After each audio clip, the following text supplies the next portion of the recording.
Africa to rape the black women, and then there, so that was part of it. And then they had in the auditorium, in one of the auditoriums, they had this seminar, and I wrote about this. This is at the, I think it's on my website, Dissident Prof. That's a nonprofit I have. There's cards there. I wrote about it, and then they had the seminar, and Planned Parenthood was there. This is when they were debating a bill to outlaw abortion or to restrict abortion. So this was several years ago.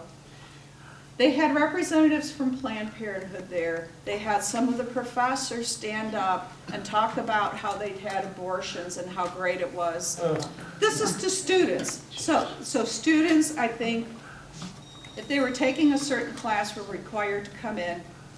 And then they said, you know, call Congressman Hanna, and then they put on the whiteboard the number for Planned Parenthood. And so they were going on to college campuses, but yeah, I mean, Planned Parenthood, you know, I mean, that's what this was so overtly political. I thought, can't you be a little more subtle, you know? Instead of, you know, telling students, you know, here's the phone number for this congressman, and here's the number for Planned Parenthood. You know, what kind of educational experience is that? Right? Someone else? Yeah. The sad irony that Planned Parenthood was founded by Margaret Sanger.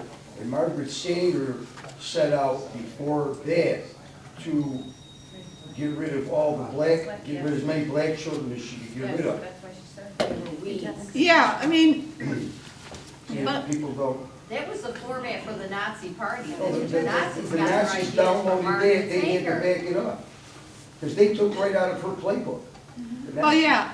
I mean, that kind of goes afield from what, you know, my book is about. But I mean, the corruption in education, it's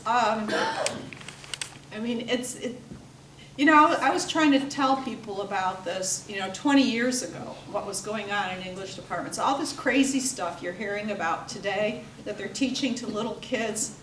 I was encountering that in graduate seminars when I was in graduate school.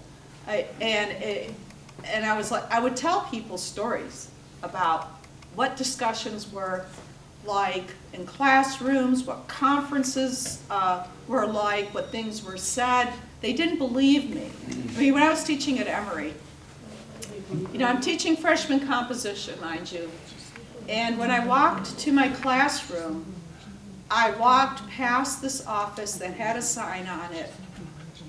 This is the English department. It said Director of Sexuality Studies within the English department. Okay, this guy had on his door a poster for Shakespeare. Shakespeare. Yeah, this was, yeah. Well, you know, that was the title of a conference. There was gay pornography on his door. Who originally wrote the 1619 project, and where did they get their information? Okay, that's a great question. What was the question? I asked who originally wrote the 1619 project, and where did they get their information from? Thank you. Yes, so the 1619 project was created by Nicole Hannah-Jones, who is a reporter for the New York Times, and she specialized in race issues. She is biracial, she's from Iowa, and when she was in high school, she was radicalized by this black studies teacher who introduced her to a journalist by the name of Lerone Bennett. Lerone Bennett wrote several books of dubious historical quality.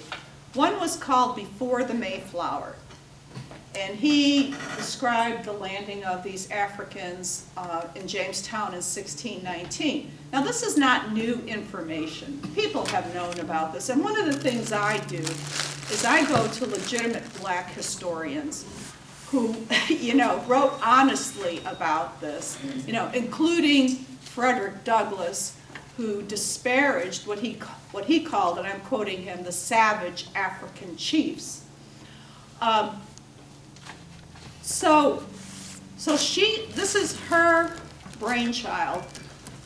But like I said before, and I've got it documented in my book, you know, it's a mishmash. It's a mishmash of essays that have very few facts in them, but touch on history, of bizarre poetry, photography, creative prose, but most of the contributors are not, the vast majority are not even historians. They're journalists, they're poets, they're producers, they're photographers, they're creative types. So they don't have the qualifications to write this, even though it's passed off as a work of history. And, you know, and one of the things that astounds me is, you know, anytime you need to get a textbook adopted, I mean, just to get it written, it has to go through committees and review processes and so forth. So, but there.